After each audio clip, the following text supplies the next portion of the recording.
This is not only an enormously interesting object, but an intensely valuable one.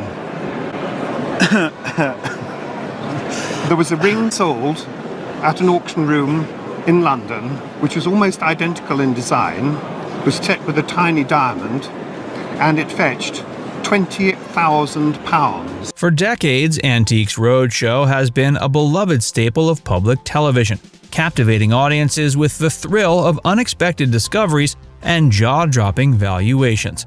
Known for its genteel charm and expert appraisals, it's built a reputation as a trustworthy guide for collectors and history enthusiasts alike. But behind the polished veneer of televised appraisals, a darker story lurked, one that shattered the illusion of integrity within the world of antiques.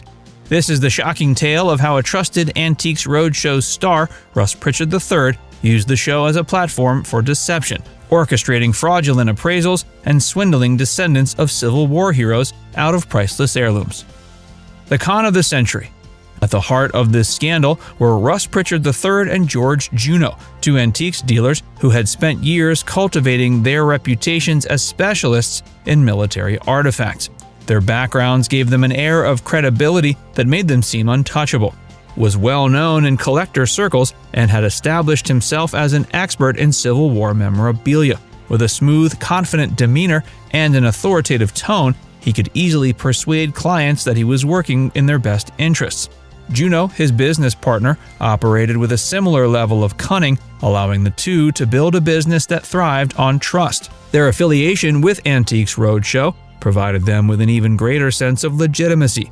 The program, which aired on PBS, was widely respected and viewed as an educational and entertaining resource for collectors and history enthusiasts.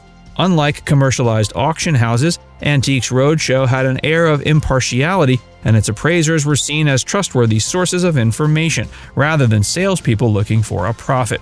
Pritchard and Juno used this perception to their advantage, presenting themselves as seasoned professionals who could be relied upon for fair and honest valuations.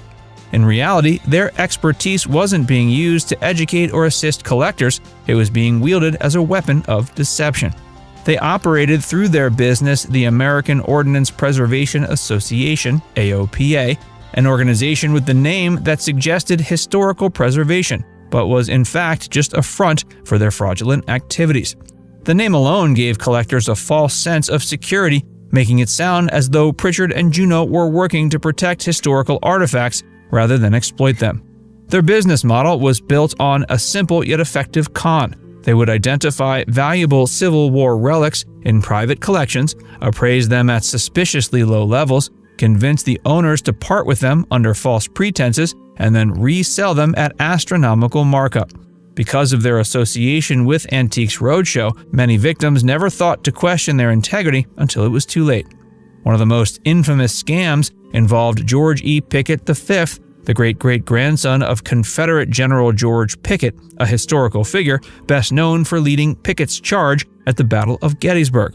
Pickett V had inherited a collection of priceless family artifacts, including uniforms, personal letters, and rare photographs.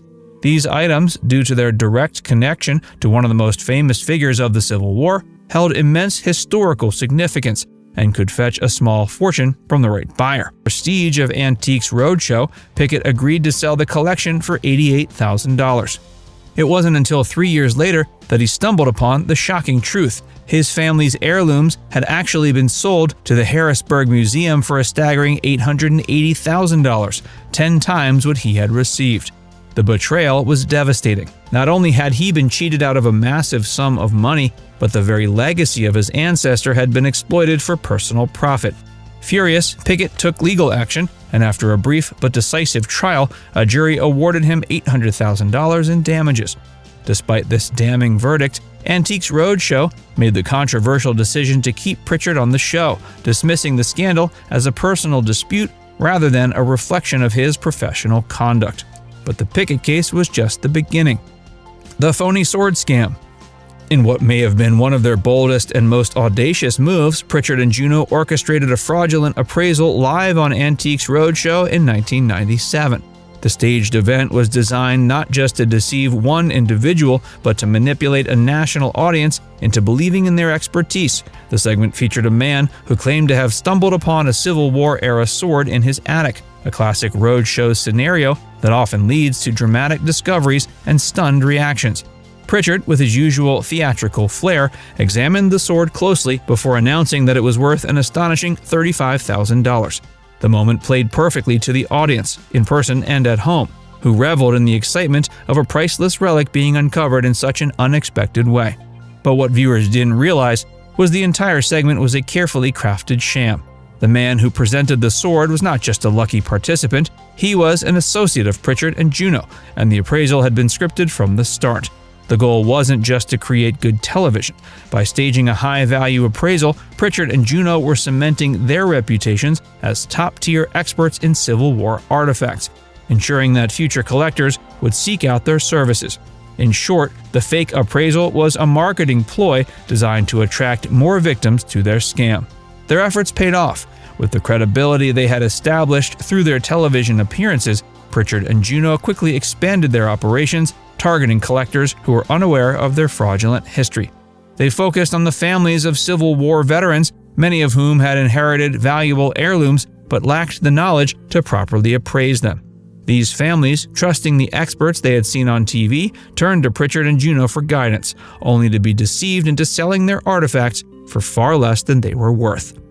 One such case involved the family of Union Major Samuel Wilson, who had carefully preserved an intricately engraved ceremonial sword that had been passed down through generations. The weapon was of immense historical value, as it had been presented to Wilson by his fellow soldiers in 1864, complete with engravings of the Civil War battles in which he had fought. When Wilson's descendants sought an appraisal, Pritchard and Juno assured them the sword was worth no more than $7,950, and they convinced the family to part with it under the pretense that it would be donated to the Harrisburg National Civil War Museum. In reality, no such donation ever took place. Instead, Pritchard and Juno turned around and sold the sword for $20,000, pocketing the difference. As more victims came forward and additional fraudulent transactions were uncovered, the facade that Pritchard and Juno had built began to crumble. The arrests and legal battles. By 2001, the weight of evidence against Pritchard and Juno was overwhelming. A federal investigation uncovered multiple instances of fraud, including mail and wire fraud, witness tampering, and false testimony. They had used Antiques Roadshow not only as a tool to establish their credibility, but also as a hunting ground for their next victims. In May 2001, Juno pleaded guilty, followed by Pritchard in December of that year. Sentencing followed in 2002. Pritchard was handed a prison sentence of 1 year and 1 day, along with $830,000 in restitution. Juno, though granted a reduced sentence due to his cooperation, was sentenced to 6 months of confinement and ordered to pay $30,000 in fines. Now it's time to hear from you. Are you a fan of Antiques Roadshow? Let us know in the comments section below.